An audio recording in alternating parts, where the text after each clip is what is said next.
Assalamualaikum warahmatullahi wabarakatuh. Selamat sore teman-teman sekalian. Saya Agus Komadio, koordinator dari Kuliah Kolaboratif Karsabina, Koproduksi, Kokreativitas, dan Rekayasa Sosioteknis Lingkungan Binaan. Sebelumnya saya mohon maaf ya tidak bisa hadir secara langsung di acara ini karena kebetulan sedang ada tugas ke Dumai ya, sebuah kota di Provinsi Riau, kota yang sedang tumbuh pesat karena menjadi kota perdagangan. Ya, di sana saya akan bersama-sama tim ITB lainnya untuk membantu agar kota ini lebih terbangun dengan berwawasan ekologis ya.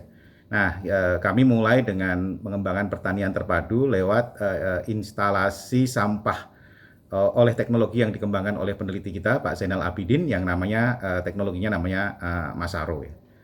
Nah, ini sebenarnya relevan dengan konsep yang dibangun dalam kuliah kolaboratif Karsabina, yaitu menyangkut bagaimana kiprah para saintis ya dan insinyur ya yang memang banyak menjadi domain dari Institut Teknologi Bandung dalam mengembangkan aneka ilmu pengetahuan dan teknologi agar memberikan dampak ke masyarakat ya. Dan dampak itu tentu memberdayakan masyarakat dan bisa meningkatkan kesejahteraan, pengetahuan dan berbagai kapasitas yang ada di masyarakat. Nah, Karsabina ini merupakan co-branding dari Karsaloka.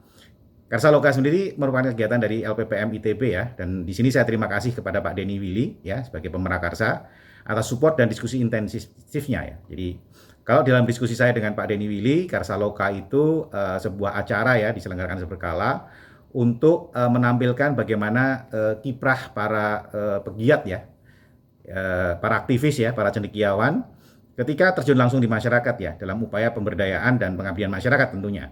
Di situ akan banyak pengetahuan yang bisa di-share dan dikumpulkan yang terbangun lewat praktek ketika para cendekiawan itu bekerja bersama masyarakat. Nah, Karsabina itu disusun untuk menyambungkan semangat Karsaloka ya dengan kegiatan kurikuler dari mahasiswa. Artinya, saat nanti mahasiswa itu nanti berkiprah ke masyarakat, baik secara mandiri atau membantu pengabdian masyarakat dari dosen atau bergabung dengan aktivis organisasi yang lain, mata kuliah ini dimaksudkan berkontribusi untuk memberikan platform teoritis.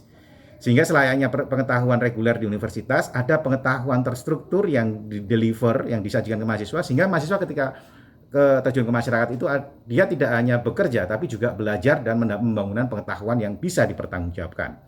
Nah, ada empat pengetahuan teoritis yang diantarkan lewat mata kuliah kolaboratif ini ya, Karsabina ini ya. Ya, kami mendiskusikan dan akhirnya menyimpulkan bahwa ada 4 pendekatan cara berpikir dalam penyelesaian masalah lingkungan binaan. Yang pertama adalah cara berpikir integralistik nih ya, yang banyak di-exercise dalam mata kuliah desain interior berkelanjutan oleh Bu Miranti. Yang kedua adalah cara berpikir komprehensif, ini khas planning ya, khas planologi, dan ada Pak Nurrohman yang akan mengampu mata kuliah tersebut ya, mendeliver cara berpikir komprehensif dalam pemecahan masalah di masyarakat. Dan mulai menukik ke dalam yang lebih praktis, itu Bu Merina lewat antropologi desain, yaitu tentang design thinking dan bagaimana aspek manusia, empati itu berperan untuk menjadikan desain itu bagian dari pemecahan masalah di masyarakat.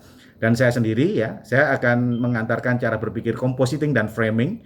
Ini diturunkan dari aktor network teori ya, relasi human and human.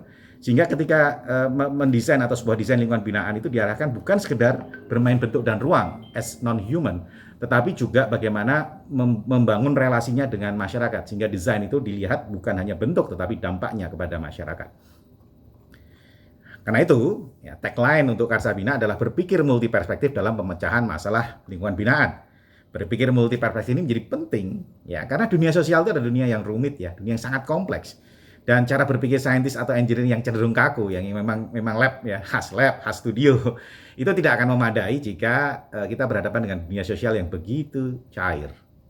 Nah, selanjutnya saya juga terima kasih kepada Pak Prasetyo Aditama, ya, terutama bagaimana kuliah ini bisa nyambung ya, bisa bagian dari program Merdeka Belajar Kampus Merdeka, ya, MPKM ya. Jadi kami berharap kontribusi Karsabina ini bisa memberikan landasan teoritis saat mahasiswa bekerja dengan masyarakat nanti, mereka berkegiatan itu ada pengetahuan yang memang direncanakan untuk dibangun ya, direfleksikan dan tentu saja diakumulasikan ya. Dan ini adalah bentuk tanggung jawab kita sebagai insan akademis ya dari universitas sebagai lembaga yang mengembangkan pengetahuan untuk memandu masyarakat secara lebih luas ke arah sesuatu yang lebih baik. Ya. Dan tentu saja nih untuk pembicara kali ini, Pak Budi Setianto. Thanks a lot, makasih. Seorang yang saya kenal sangat matang dalam upaya pemecahan masalah nyata di masyarakat. Senior saya, very inspiring person ya.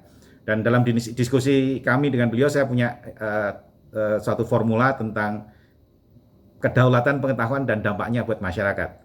Nah, tentu kuliah publik dari beliau ini jadi tantangan buat saya, buat beliau, dan buat kita semua para dosen, kami semua para dosen, untuk bagaimana mendeliver konsep ini, kedaulatan pengetahuan dan dampaknya buat masyarakat, ke dalam bahasa mahasiswa yang mungkin punya dunia sendiri ya. Jadi bagaimana konsep ini bisa terdeliver dengan baik ke mahasiswa. Sekali lagi ini endorsement dari saya bahwa Pak Budi Setianto ini adalah orang yang tepat untuk mendeliver pesan ini ya.